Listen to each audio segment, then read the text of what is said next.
বন্ধুরা, টি-20 world cup 2026-এর trophy জিতে টিম ইন্ডিয়া হয়ে গেল একেবারে মালামাল।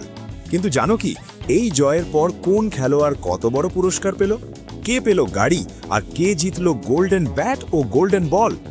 আজ আমরা তোমাদেরকে জানাবো ওয়ার্ল্ড কাপ 2026-এর পুরো অ্যাওয়ার্ড সেরিমনির সব চমকপ্রদ তথ্য।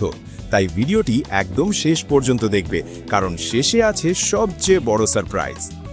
কোন কোন তারকা খেলোয়াড় পেল বড় বড় পুরস্কার, কে জিতল গোল্ডেন ব্যাট এবং গোল্ডেন বল, আর কে পেল একেবারে নতুন গাড়ি? হ্যাঁ বন্ধুরা, আজ আমরা তোমাদের জানাবো পুরো অ্যাওয়ার্ড সেরিমনির সব তথ্য। ফাইনাল জেতা দল কত কোটি টাকা পেল, রানার্স আপ দল কত টাকা পেল, আর কে হলো প্লেয়ার অফ দ্য টুর্নামেন্ট, সব কিছুই জানাবো এই ভিডিওতে। বন্ধুরা, আজ ভারত ও নিউজিল্যান্ডের মধ্যে টি-20 ওয়ার্ল্ড কাপ 2026-এর ফাইনাল ম্যাচ খেলা হয়েছিল, আর এই ম্যাচটা ছিল একেবারে রোমাঞ্চে ভরা। এই ফাইনালে টিম ইন্ডিয়া প্রথমে ব্যাট করে 255 রান করে। এরপর জবাবে নিউজিল্যান্ডকে একেবারে গুড়িয়ে দিয়ে টিম ইন্ডিয়া এই বড় ম্যাচটি জিতে নেয়। এই জয়ের সঙ্গে সঙ্গেই টিম ইন্ডিয়া টি-20 ওয়ার্ল্ড কাপ 2026-এর ট্রফি নিজেদের নামে করে নেয়, আর এর সঙ্গে সঙ্গেই শুরু হয় জমজমাট অ্যাওয়ার্ড সেরিমনি। এবার যদি অ্যাওয়ার্ড সেরিমনির কথা বলা হয়, তাহলে গোল্ডেন ব্যাট অর্থাৎ এই টুর্নামেন্টে সবচেয়ে বেশি রান করেছেন পাকিস্তানের সাহেবজাদা ফারহান।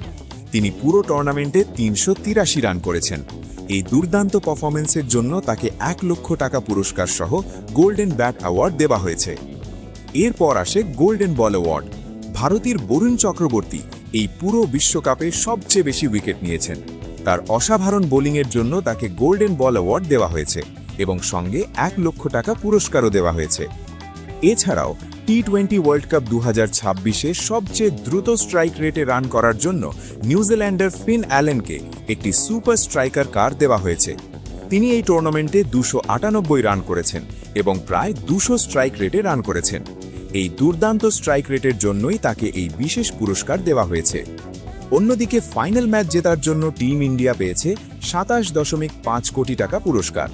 আর সবচেয়ে বড় ব্যাপার হলো, টিম ইন্ডিয়া টানা দ্বিতীয়বার টি-20 ওয়ার্ল্ড কাপ জিতে ইতিহাস তৈরি করেছে। আর ফাইনালে হেরে যাওয়া নিউজিল্যান্ড দল 14.5 কোটি টাকা পুরস্কার পেয়েছে। এছাড়াও পুরো টুর্নামেন্টে টানা 3টি অর্ধশতক করা সঞ্জু স্যামসনকে প্লেয়ার অফ দ্য টুর্নামেন্ট ঘোষণা করা হয়েছে। পুরো টুর্নামেন্টে তার ধারাবাহিক দুর্দান্ত পারফরমেন্সই তাকে এই বড় সম্মান এনে দিয়েছে। সঞ্জু স্যামসনকে এই পুরস্কারের সঙ্গে 1 লক্ষ টাকা দেওয়া হয়েছে। বন্ধুরা, সত্যি বলতে এই বছরের টি-20 ওয়ার্ল্ড কাপ ছিল রোমাঞ্চ, রেকর্ড আর চমকে ভরা। আর টিম ইন্ডিয়ার এই জয় কোটি কোটি ভক্তের জন্য এক অবিস্মরণীয় মুহূর্ত হয়ে থাকবে। বন্ধুরা, ভিডিওটি যদি ভালো লাগে তাহলে ভিডিওতে অবশ্যই লাইক করবে এবং চ্যানেলে নতুন হলে সাবস্ক্রাইব করতে ভুলবে না, যাতে ক্রিকেটের সব নতুন আপডেট আপনারা সবার আগে পেয়ে যাও।